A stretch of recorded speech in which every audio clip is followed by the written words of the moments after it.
Okay, we're recording.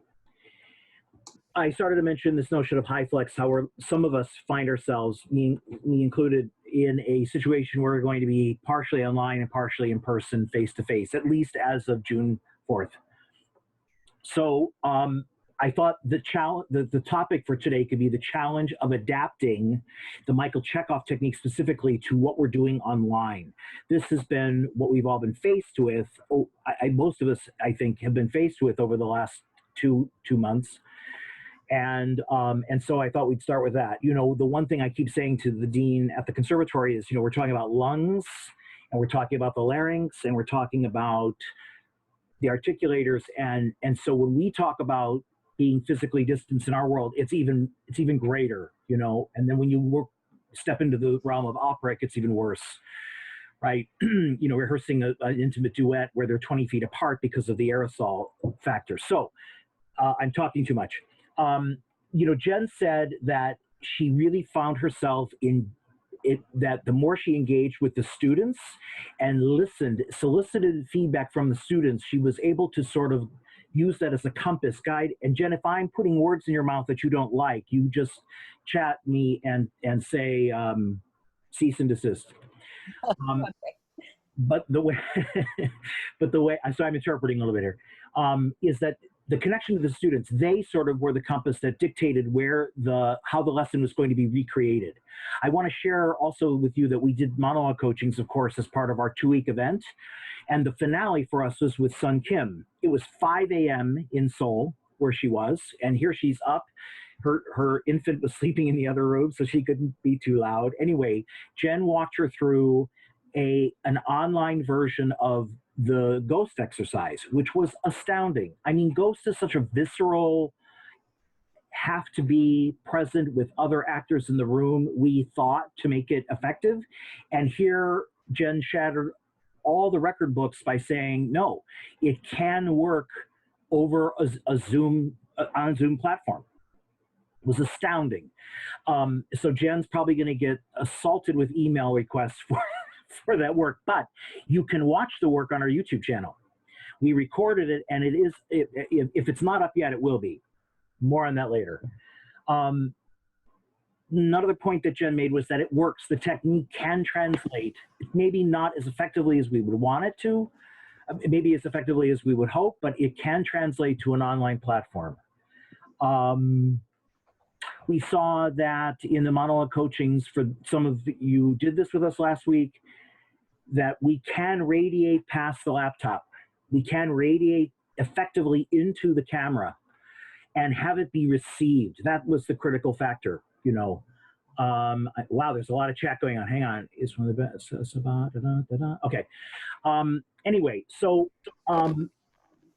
let me open this up to the group as a whole. I'm trying to go back and forth, toggling between the two screens, so that if anybody has a comment that they would like to share, a question, let me get my cheat sheets here, because I did have 2 questions that were submitted. I want to make sure we get to that.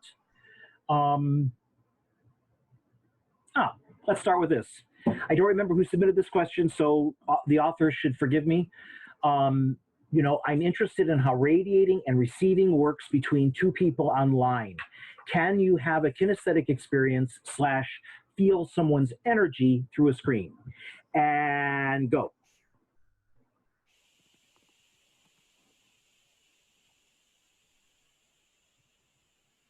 TJ has his hand up. I'm raising my hand like a diligent high school student. I teach high school. I love it. I didn't see it. TJ, you're up. This is, I think, only tangentially related, but something that my colleagues and I have been talking a lot about is acknowledging the things that are impossible. Like, rather than people throw around the word pivot all the time, and I think what they mean by pivot is square peg, round hole, force the content into something that doesn't work. And so we have been starting from the premise that there's certain things that are flat out impossible. And if we acknowledge that the soul of theater is in being in the same room as people, then we can't fake that. So the things that take place online need to be specifically chosen and technical in a way that works with this little eye. And we need to acknowledge to ourselves and to our students the things that do not work. And from my angle, I think we should just acknowledge that giving and receiving is kinesthetic and needs to be in the same room. Likewise, anything that involves the audience, atmosphere, etc. That would be my feeling. Atmosphere was, I'm sorry, I'm just going to jump in. Atmosphere was one of the biggest successes that I had this semester. Amazing. I do want to hear more, and I will probably watch the YouTube channel. It was, Ghost wasn't Atmosphere, but I truly believe Atmosphere can be achieved online, and to a certain degree, radiation. So I also want to, yeah, go ahead, Lionel. Tell them about your exercise, because I think it worked really well with the new people. Okay, so I taught radiation, whenever that was, a week ago, and it did work very well. Now you can teach the concept of radiation online, certainly, because I can radiate right now. Right? I hate the echoes. But I can make that happen just by radiating in the space. And people's comments were that it did work, and that they felt more present, they felt empowered, they felt they had purpose. Those were some of the comments. Now, radiating, if TJ and I are in a scene together, and TJ's at home and wherever you are, and I'm here in Canada, radiating to one another might not be as easy. But if I radiate into the camera as though that's TJ, and he radiates back into the camera as though it's me, we are going to at least pick it up, even though I may not feel it in the same way. So, you know, I think, and TJ, I really like what you said about recognizing what you really can't do. At Windsor, we've been given permission to alter assignments, move assignments to other courses in the new year, change the learning outcomes, move learning outcomes, or I shouldn't say change, I should say adjust, so that adjustments are happening as necessary. Does that help? Megan has her hand. Yeah, that's good. Megan has her hand up. Okay, good. I kind of agreed at first because I saw an online show where someone was trying to act to their little camera, and I felt, this is more about the radiating thing, I felt that the camera started to do strange things with the eye energy. But then I got thinking about it, and I was like, if you've ever online dated or had a long distance relationship, you've radiated. You radiate through the screen, and you can make someone blush just by sending it. And Marilyn Monroe did it to the camera all the time. Yeah, and so that's part of it. And then yesterday I was working with a Windsor grad, Brittany Cope, and she was teaching me what they were doing in her grad class, and they were under, people already probably know this, but I was blown away, so if this is helpful, but under the stop video, there's a hide non-video participants, and I think some people are already using this, but it brings up two people, and they can kinesthetically respond to each other, and they're the only two people that the whole class is watching. And it's super fun because they started doing composition with it. And she started goofing around, doing clown type exercises, and I was laughing, and I was radiating, and we were kinesthetically responding to each other and being so goofy. So, I mean, it was a very small piece of it, but I thought, you know, I've been changed today. I can actually teach composition. Like, I was thinking, I'm gonna save that all for second semester. And I felt that she was radiating through it. And she said also that, you know, right now I'm looking at my own picture, but I'll try to look at Lionel. I'm not looking in the camera, but Lionel can see that even if my gaze is down, you can see that I'm sending you something. Yeah, exactly. Right? Whereas when I look right at the camera, I start to do this. Like it goes blank. And so it's also like if we're trying to evaluate, the radiating, that's going to be a little bit harder potentially, but I can feel it coming back, and my imagination is helping me have a sensation and helping me get to some sort of life when I'm working in this way. So I think that it's there. I'm still trying to work it out. I think that you won't achieve it as strongly as you would in person. Sorry, Melinda. Melinda, did you want to jump in? Unmute. Oh, there you go. Yeah, that was my question. So thank you for those sharing those responses. And since I wrote it, I guess it was working a few weeks ago. Working here. I'm hearing a really strong echo. I found a connection between really connecting to the actor's ideal center and radiating. And the stronger the connection to the actor's ideal center, I'm finding the more the radiating. Okay. I agree, Melinda, because radiation begins here. Yes. Right? It begins with actor's ideal center. That's that light and warmth. It seems like we've been focusing on like scene partners and how actors radiate to one another, but what about the teacher-student relationship? Oh, Patricia, go ahead, jump in. We'll come back to that. Go ahead. Sorry. Yeah. Oh yeah. I think it works well because radiating is about like sending and receiving, and I feel that when we work with the camera, we have to receive a lot. We have to listen a lot to our partners and the people in front of us, because otherwise it gets blurry. And so I feel that it brings something more. We're just doing something different. Exactly.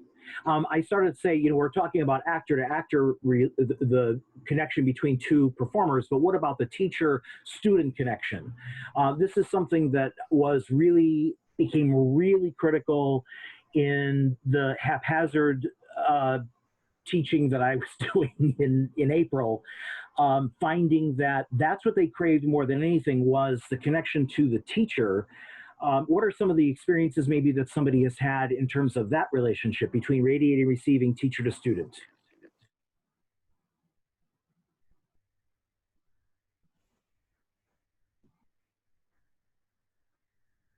Kate, go ahead. Kate, you're still on mute. Hi. This is a great question because I had really good experiences radiating and receiving online with my students. But my big question is, what happens with a class when you begin online? Because we had 2/3 of the semester live.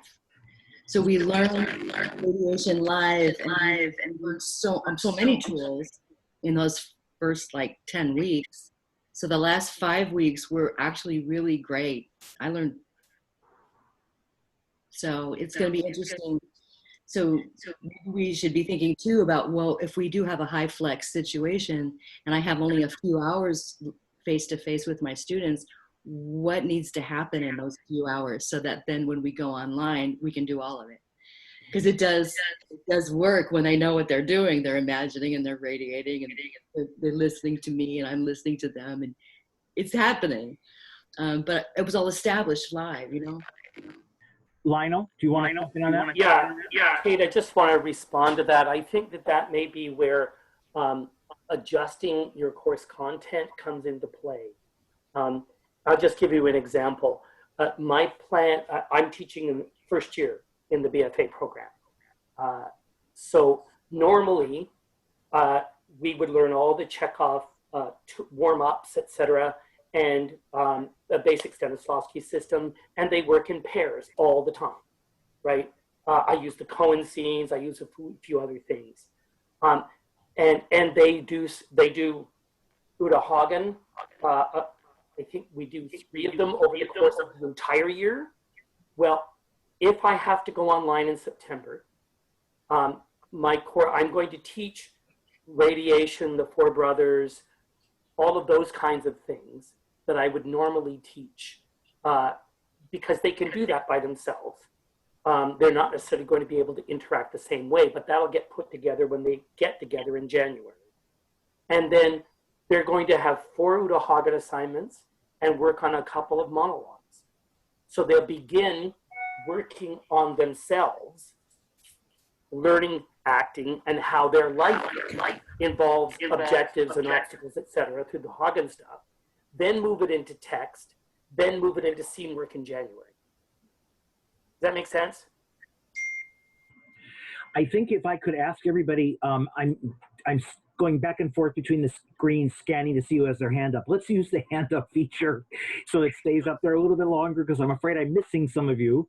That said, any responses to what Lionel has just offered? I'm looking for hands. We are doing something very similar at the conservatory. Is simply because, again, thinking that we're going to ramp to January, we're going to be focusing on the individual artist and the expression of the aria. That will probably become the core of what we do. We do a project, the Wagner project, where they actually take a Wagnerian aria and do it as a monologue, which is repertoire that none of them are probably ever going to sing, or if they are, it's not going to be for a very long time, which gets them into synthesis of text, even, you know, the foreign text. They have to be able to sell the German, as we say, and make it appear as though the German is coming from Actor Ideal Center and not the Thinking Center. So yeah, so our trajectory is following what Lionel was just describing, which is we're going to use the fall to get the tools out on the table, face-to-face, fingers crossed, and then use that time to focus on the individual artist and how we radiate and receive when there is no presence of the other, with the idea that in January, then we can move into face-to-face scene work, open scenes into actual opera selections. I'm looking, does anybody have a hand up? I can't find the hand up feature, so I'm just... Oh, it's okay, that's all right. And then Nikki will come to you after Lionel. Okay, I had a conversation with one of my students the other day. He's going into second year, and we have a summer program at Stratford, and it was online this year, and I was very curious about how it went. So we had a Zoom meeting to talk about it. And we got talking about what might happen in the fall. And he brought it to my attention that his entire class is going to come to Windsor and move into their apartments because they signed leases in February. And even if we're online, they're going to be here.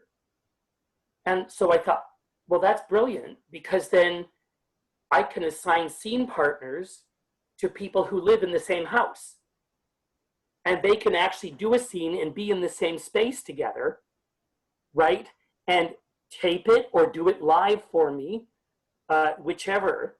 And Mariah, I'm gonna call you, just mention you and Brian now.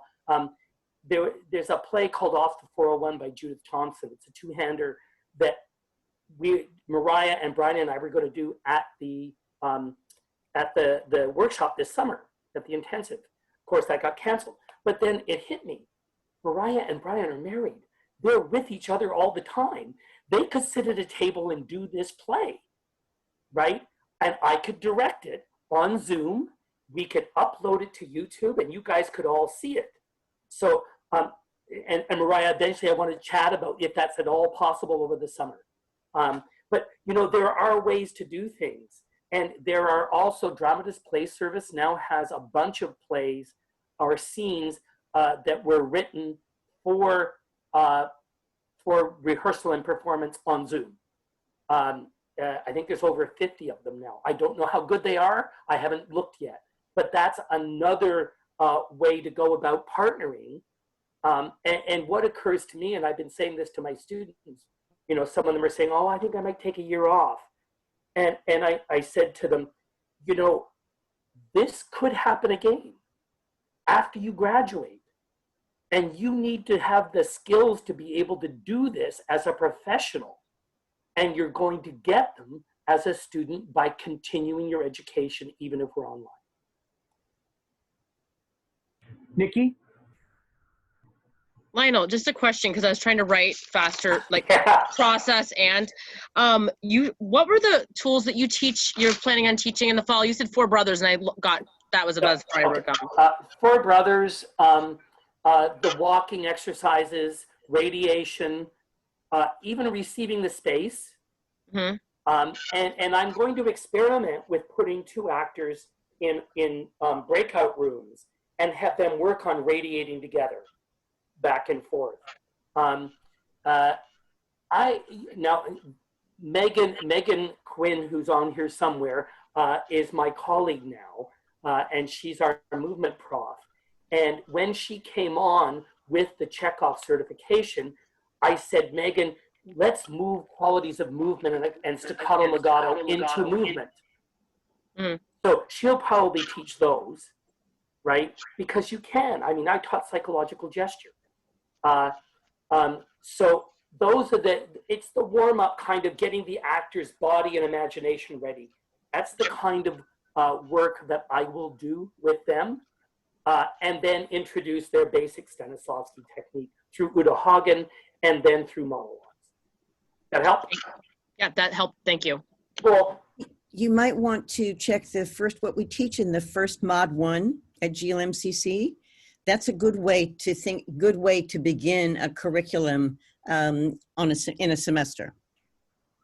And I think what Lionel was saying was about getting the imagination and the prep work below you or underneath you is so important, because that's the scaffolding that will allow you to teach pretty much anything else online. Like I taught PGs online because that was next up right when we went to, remote learning. And like we were able to play balls online. The only thing that would ever screw us up would be like a little bit of lag time on the computer. But even then, people would just hold this space. They would radiate and hold this space, and then the ball would keep moving. We did it like with snaps. And, but it was amazing what was possible if they have their imagination. And that's where I think atmosphere was so important. Like atmosphere just created, there's a reason it's the first thing, right? It creates the space that the actors are then breathing in and breathing out, and it holds the space even across the miles, or subway lines. and I think too, I teach the tools like Atmosphere PG, Ghost, etc. in a second-year course called Psychophysical Acting. And they bring in their scenes from voice, movement, and acting class. But Jen's right, I taught PG online for GLMCC a little while back. And I think you can teach all of those things. And I hope that we can point you to the videotape of Jen teaching Ghost, because I think it was quite beautiful. Oh my goodness, but with Atmosphere, it occurred to me just as I'm sitting here listening to you, last summer for Michael Chekhov Canada, we were teaching in downtown Toronto at the University of Toronto. And it's quite a beautiful campus. It's a really old university. Looks like an Ivy League university. And I thought, it's a beautiful day. Why don't we go outside and go around campus and investigate atmospheres? So that is certainly something you could do. We went to the little park, quad area behind the building that we were in. We went to a busy cafeteria. We went to a really quiet restaurant. We sat on the corner of a busy intersection in the downtown. And we just talked about what the atmosphere was, and then got back inside the classroom and recreated those atmospheres. So you could, presumably your students will be able to leave the house, go in their backyard, maybe go for a walk on the street, go to a graveyard, notice what the atmospheres are. And that could be an assignment offline, right, after you've introduced the concept. We have a very active chat going. I'm not even reading it. It's okay. I've been prioritizing. Let me go back to where we started. Jen, could you walk us through throwing the balls on Zoom? Because I have to do this. by the end of the weekend with my students. I want to try this. Can you walk us through that with a little more detail? Sure. Now, again, I'd had them online I had half a semester in real life before because we start late. So we had already played balls. However, I still think it could be established entirely online if you needed to. And we did it with names and snaps. So, you know what I mean? So it would but we still did, and I did artistic frame with it too as well. So we made sure we had a beginning, a middle, and an end. So people would see the prep of the snap, and then the snap would be, would not only come forward to the camera, but the radiation of the snap would come with the name, right? And again, I was really, Mark Monday would have been proud. I followed the form. The name could not come before the snap. So the name would come with the snap, and then the person receiving it needed to fully receive it and take it into their ideal center with their hand. So they would catch it, the hand would be up, they would catch it, bring it to the ideal center. Exactly what Lionel just did. Exactly. It's almost like playing Zip Zap Zop online. It had a lot of, radiate. Yep. It had a lot of that quality to it. And I think to answer Mariah's question on the chat about how to create ensemble, I think things like that, I thought Alexis's idea, which was both an object and an atmosphere, creating atmosphere together is going to create ensemble. And also, this was something that came from my president of my university, was really strong. He's a great dude. And he talked about, in his letter when we went to remote learning, he was like, it's okay if you don't spend every moment in instruction when you're online, right? So I would create, in my lesson plan, the first 10 minutes of every class was just basically what my son does in pre-K, which is have like circle time, and talk about what was on their hearts and minds. And, I found like that was, it's why we do it with younger kids, but it works for everybody, that idea to connect psychologically before you connect physically and with each other, and and it would create an atmosphere.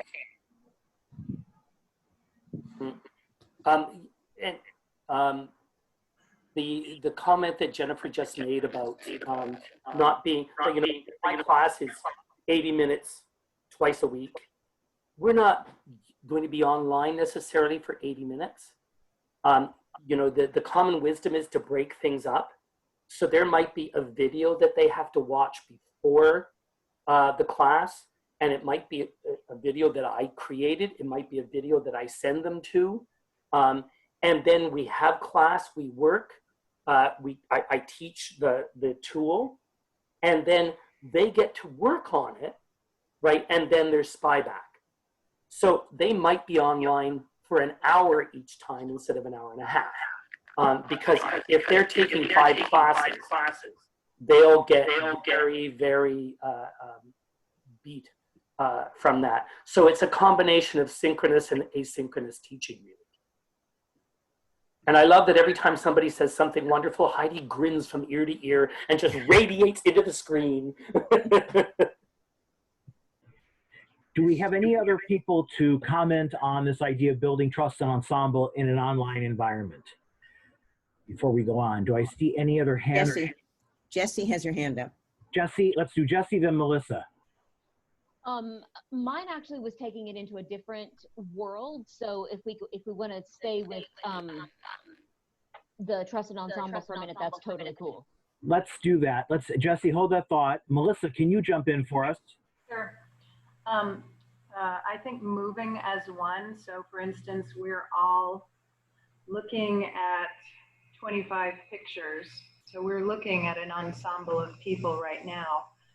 But if we move as one, slowly, it has to be done legato.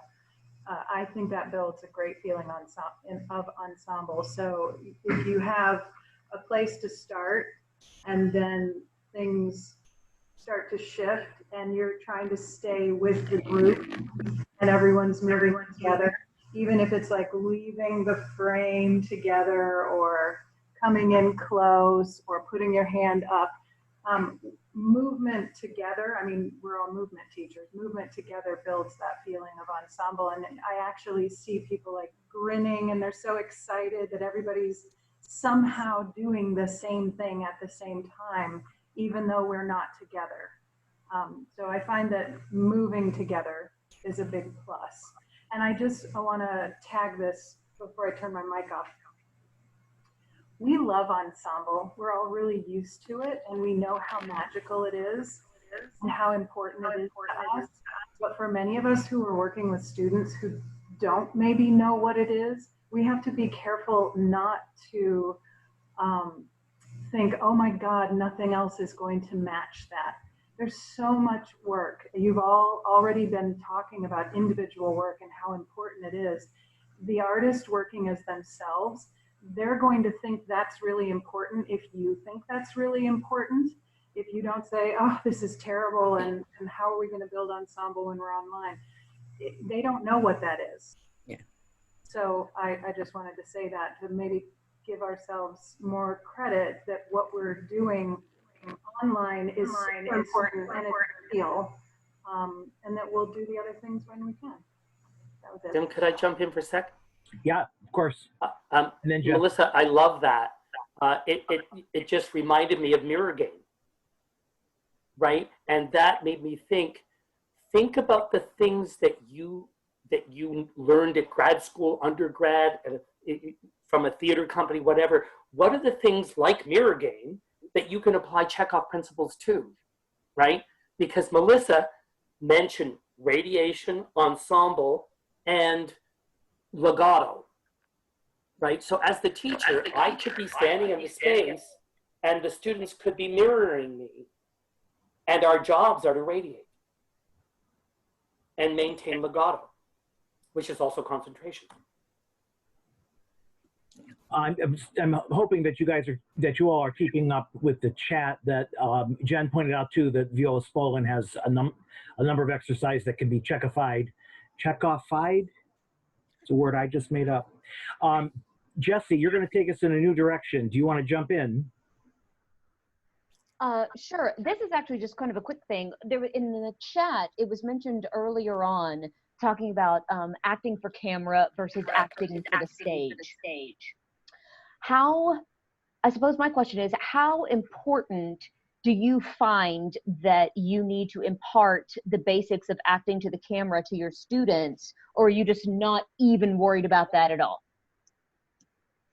I don't worry in about the sense of like framing and, you know what I mean? Like not so much radiating and communicating, but like actually setting up the shot. Like, should we just go ahead and start throwing that in? Like, why not? I think it depends on the student population. For my part, I mean, if our students go on to a film career, that'd be wonderful. But I don't even address it. If I can't see them and they're off camera, guys, just turn your computer. Carry your phone with you as you're doing the work. But I have a feeling other people will want to weigh in on this. Hang on. Let's see. We've got Jen says, yeah, enough that they are visible and their work is visible. I agree with that. But yes, it does open up the possibility for introducing that vocabulary and those concepts. I think that, let's see, does anybody want to respond? Do we have? TJ has a hand up. Oh, TJ, go for it. Do it. Yeah, I have been trying for a long time to integrate acting for the camera into every acting class because I think we do our students a disservice by teaching them separately. And I think we do them a huge disservice by sending them out into the world thinking that they're theater actors only or something. So this is so well suited. Distance learning is so well suited for camera. I mean, you can get them a basic self-tape setup for free or for cheap, and then they can learn their self-tapes. I think it's hugely, hugely vital, at least for me and my students.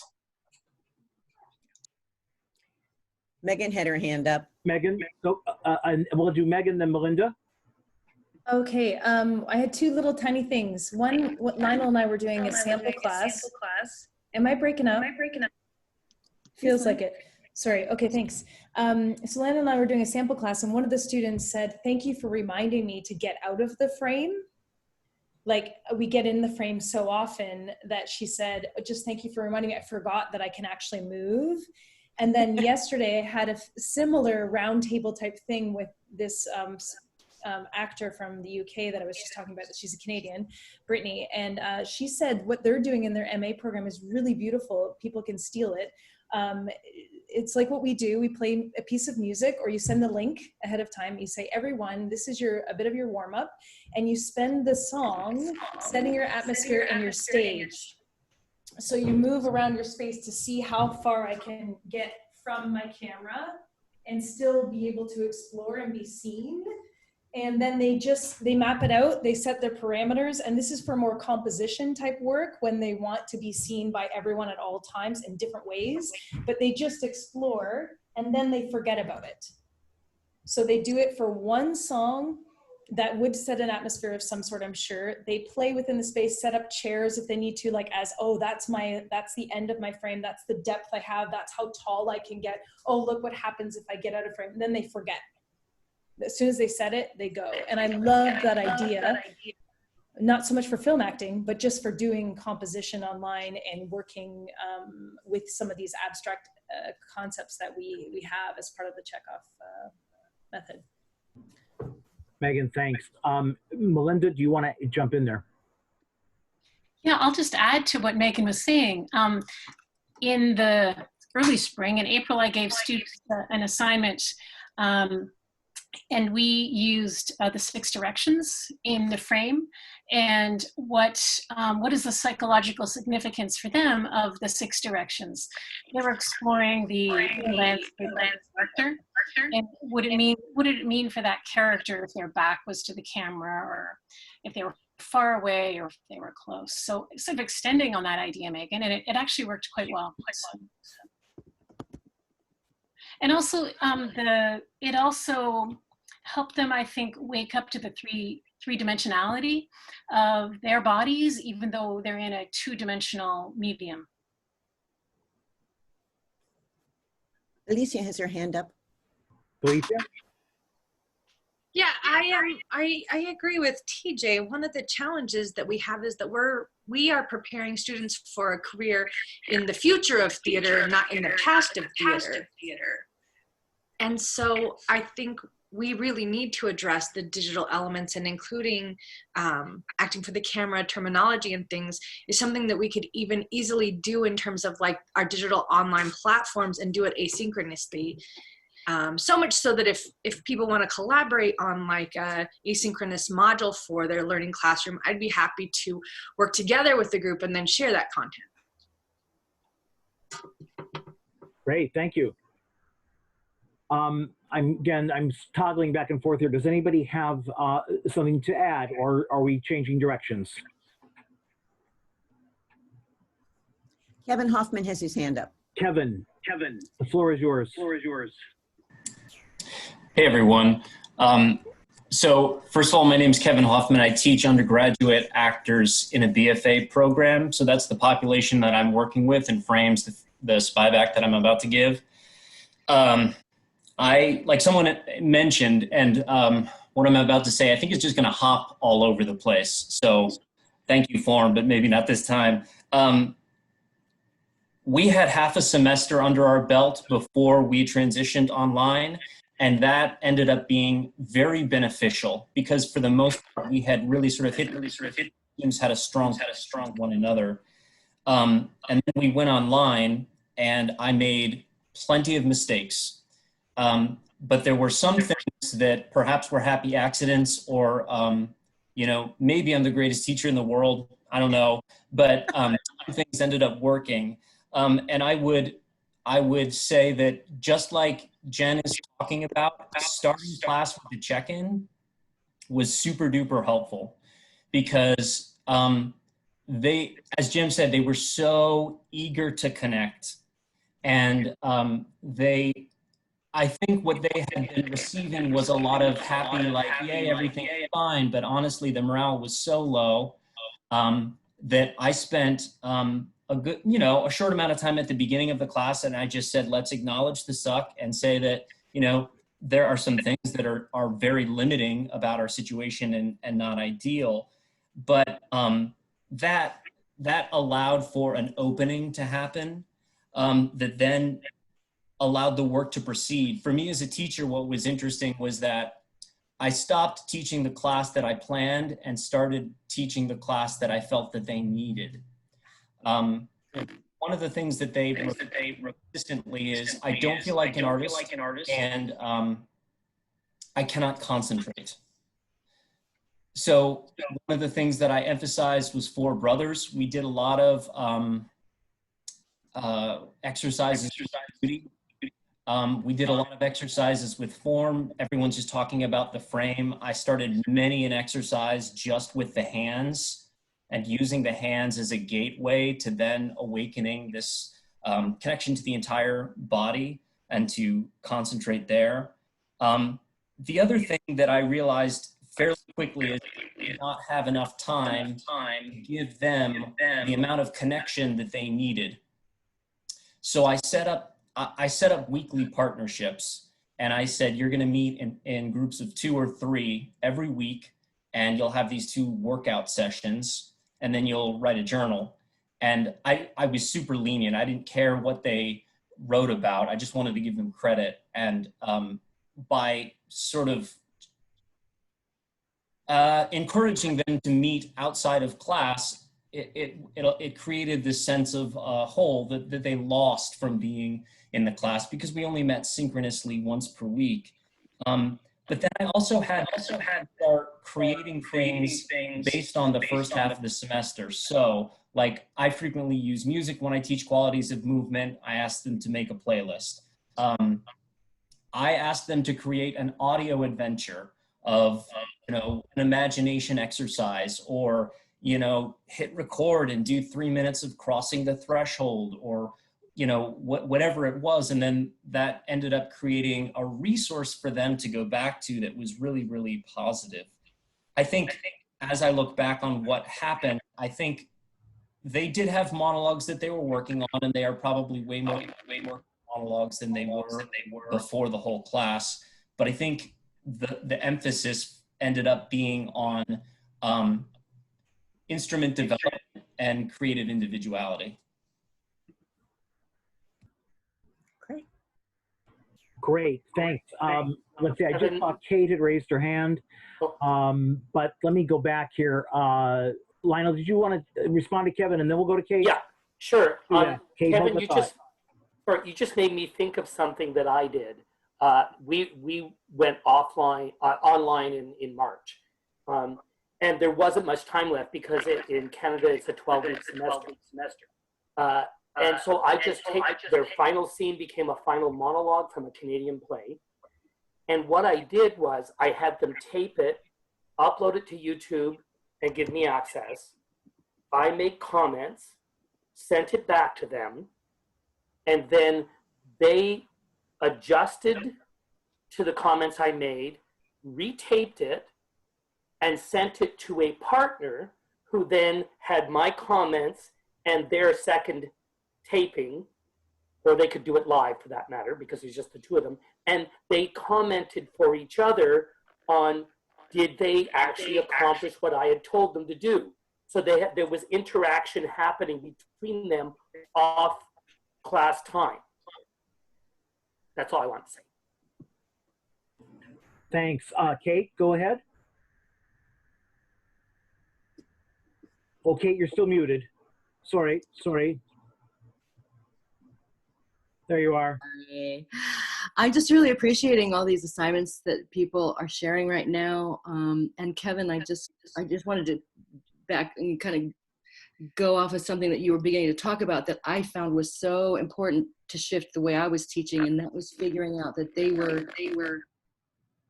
were feeling pretty stuck, and that they didn't have a feeling that their living space was a creative space.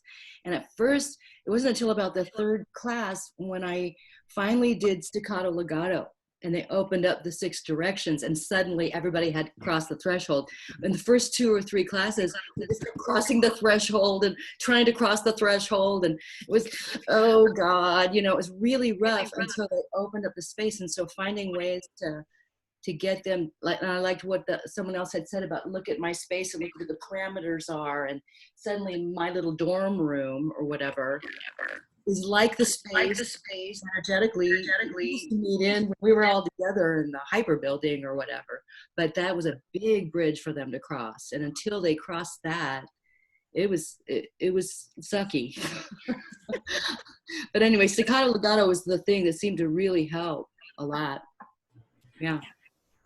Thanks. Could I just remind everybody, when you're not speaking, could you just mute yourself so we minimize all that feedback? Melissa had her hand up. Ava, you had your hand up. You wanted to jump in on that, yes?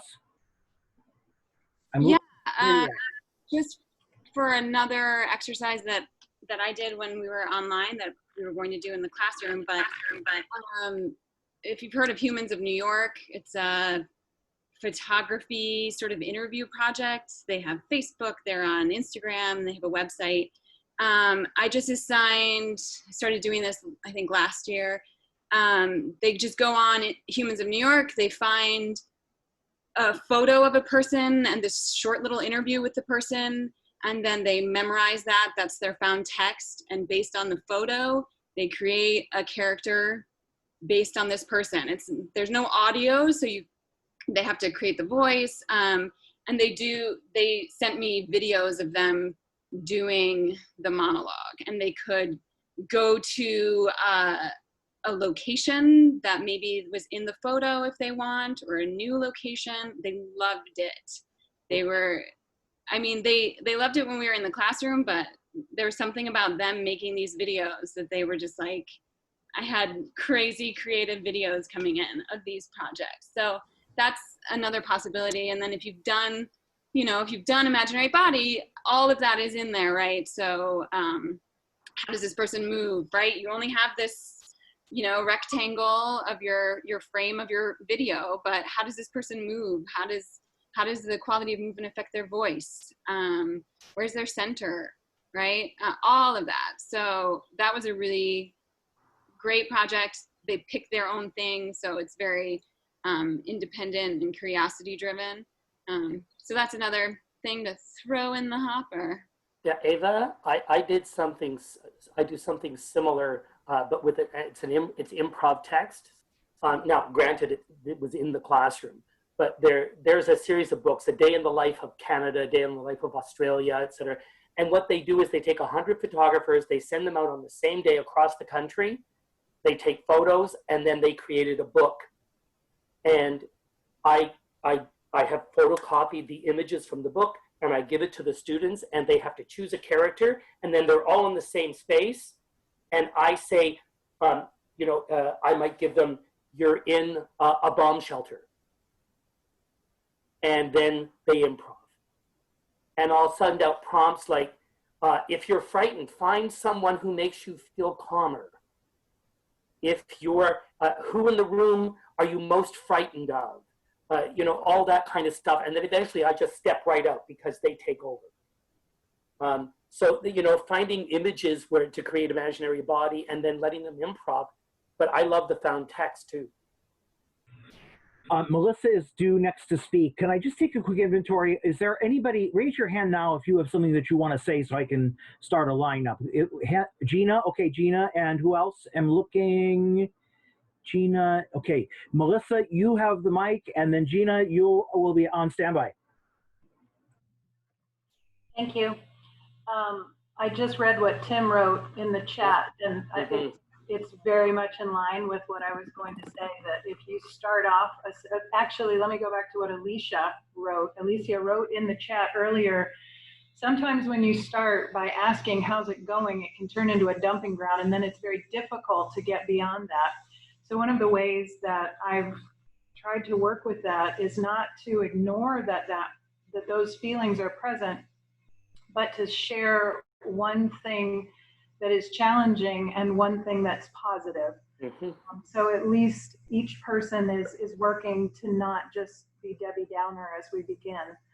The other thing that Tim wrote was about finding, he talks about making these subtle adjustments in your room, and it's so important to honor your space, no matter where your space is. We talk about it all the time in studio, but if we're in our room, then we have to do it in our room. And so those little adjustments of, if you're in your bedroom, make your bed before class, those kinds of things really help.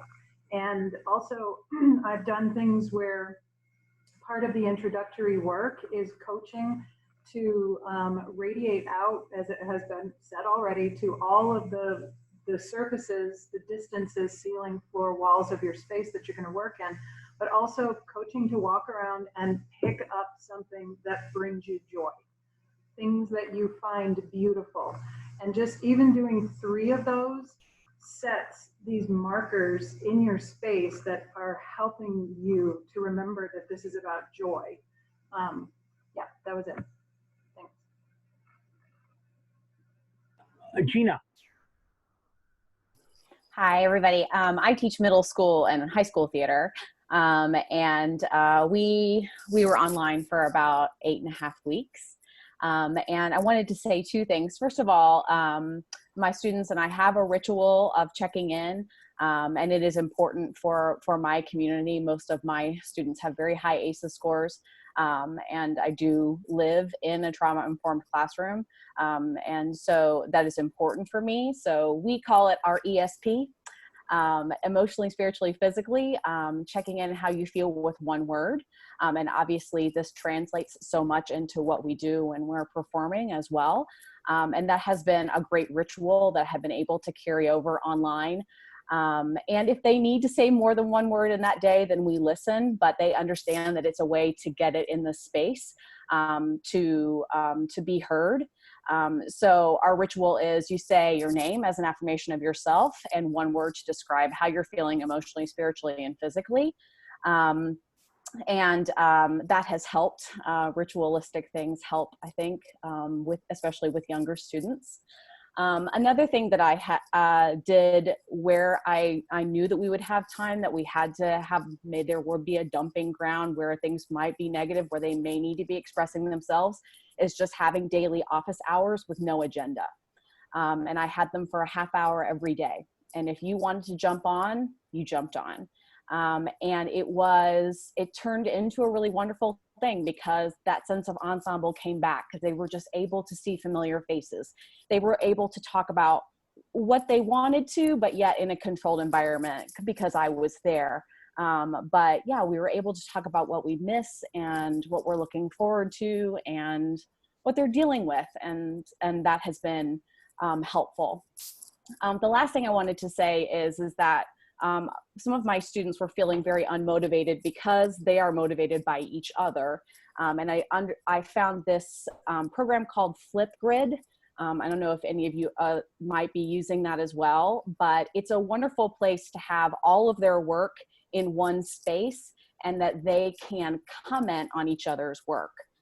So when they were doing their final monologue work, you're able just to have all of their monologues there in one space. And then you can click on a reply button. You can videotape your feedback. You can text your feedback. It feels like a familiar thing for them because it kind of feels like social media. But a lot of my students were very inspired by that because they were able to get the feedback from their peers. So I love that tool. You can look it up. It's a Microsoft product, but it's free to use for educators. Gina, thank you so much. Chock full of good stuff. I will be publishing the chat. I will publish the chat because there's too much stuff going on behind the scenes. Tim has his hand up, Jim. I'm sorry, who? Tim. Tim, you're on. Hi, everybody. Really happy to see all of you. I am an actor living in New York. Tim, could you increase your volume just a little bit? Could you just give us a little more sound? How's this? Oh, that's fabulous. Thank you. Awesome. Hey, everybody. Happy to see you. I'm an actor in New York. I did GLMCC a few years ago. Have done some education. And what's really exciting me about the conversation is I'm considering going to get a graduate degree in the next couple of years. And one of the issues with that right now is something that, you know, Lionel touched on, is that there's this feeling that I am getting, or that the current artist student is getting short shrift in their education right now, that they can't access the riches of a theater education because they're not in the same space. And who knows when that's going to be different and how that's going to be different. What's exciting about this conversation is that so often the idea is, how can we make up ground, and how can we try to take old ideas and bring them into a new space? And that's wonderful to an extent, but there's a cap for that. That we have to start also what is the benefit of having a theater education in distance? What is the thing I can do in my space right now that I cannot do anywhere else, that I can't do together with you? And I think that we're talking so much, the thing that's really exciting to me is this idea of atmosphere and freedom of space. You know, I can change this room in any number. What Jim has a green screen up behind him. You know, talk about atmosphere. And all of these different elements that we can start bringing in. So I'm just excited to hear people's ideas about what are we looking at, that what are the strengths of a distance-oriented theater education? You know, like what are I'm just interested for your input. Does anybody have a hand up to respond? Lionel. Oh, Lionel? I'm actually responding to Melissa, if that's okay. Melissa, you just put me in mind of something I do when I'm teaching radiation, when we're in the studio. I have the students, once they learn that concept of sending out the energy body, as Leonard calls it, I have them stand in the space and choose an object across the room, radiate to it, and when they feel that their energy body has contacted the object, then they cross to it. And they do that several times. They could easily do that in their bedroom, their kitchen, their living room, their garage, wherever they are. And the comments are always things like, I didn't know I could care so much about the fire alarm. You know? And I didn't know, huh? It was you too with painting the space with yes. energy. And that can happen no matter where you are, that you are radiating your energy. Once you've established what those parameters are, you paint with that energy. I remember you doing that, and it works in your room. Yeah, so it could paint that space you're in and make it transform into a space where you want to create art. Everyone, I have a meeting very soon, so I will just drop off at some point, but it was so lovely to hear everybody's comments, ideas, questions, and see all of your lovely faces. We are at the hour, so if you need to leave, thank you for joining us today. I think we need to do this again. Maybe yes. I'll just send you all a doodle poll or something and we'll figure it out. Anyway, but if you'd like to stay on the conversation, please feel free to. Kathy, did you try to say something just now? TJ has his hand up. TJ, jump in. And then Melissa, I think, had her hand up. I don't know. TJ first. Great. With baby. Whenever I unmute, you get to hear my children. So this has been my teaching experience for the last couple of weeks. But I think Tim's question is so interesting. Like, what are actually the benefits of this type of format?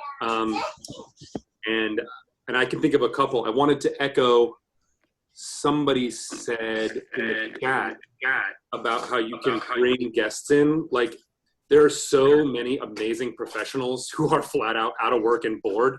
And you can bring really incredible guest artists into your Zoom class who are dying to do something right now because they're shut in their homes. So guest artists is one huge one. The second one is this forcing us to think about film and TV acting, which those of us who consider ourselves theater actors are like, it's time. I mean, that's the future, as one cannot be just a theater actor anymore. And the third thing is that feels like a potential positive of this format is that we always hear, and I can hear Kathy, Ron Wilson's voice saying this. The ballet dancer has their bar. What do the actors have? So like, what is our practice? What is the thing that you're gonna do when you graduate? When you just have a studio apartment in New York, what are you gonna do every day to continue your practice? What's your bar gonna be? And if you can work on that as an actor, if you can in the Zoom format as a teacher, help them develop their at-home practice and build their bar, then I think that is an advantage of this format. And then I probably have to go as well because children. No problem, of course. Melissa? It's the same thing. I was just going to say, thanks, TJ. It's the same thing. If you are unsure as to what works for your students alone as a practitioner, do it yourself.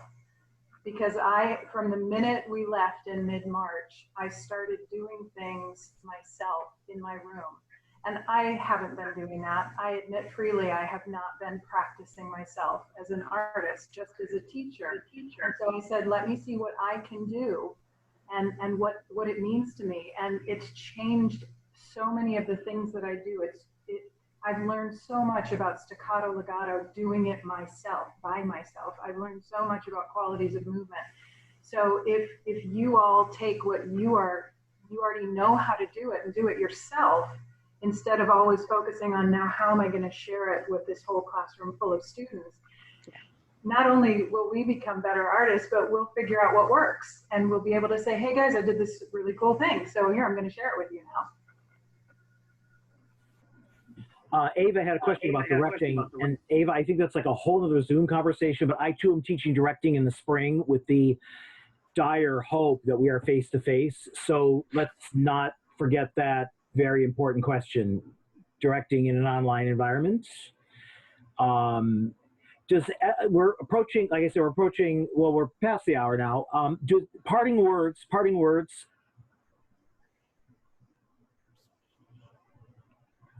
My only parting word to everyone who's still left, and I know there are many people who had to go, is that this has been just a marvelous, marvelous hour. And we will definitely have to do something like this again. And Ava, we're starting with directing. At the next one, we're starting with directing. I promise. Yeah, I have some ideas, and I know Mariah taught directing online, partially online this spring. So, maybe just being able to share some assignment ideas of what worked and what didn't work and all of that would be great. Done. Absolutely. Again, just to echo what Kathy said, thank you for doing this. Thank you for coming out and participating. Hopefully when I send out the notice for the next roundtable, we won't have any email issues.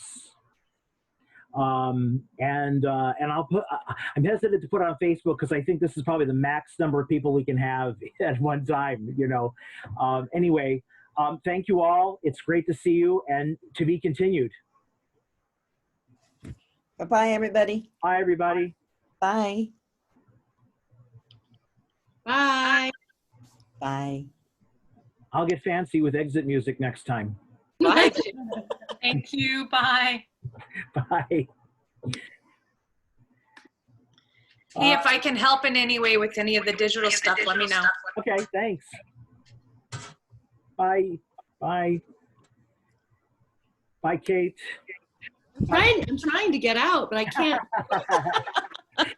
Run. Bye. Goodbye. Goodbye. I'm really leaving now. Bye, Kathy. Bye, Jim.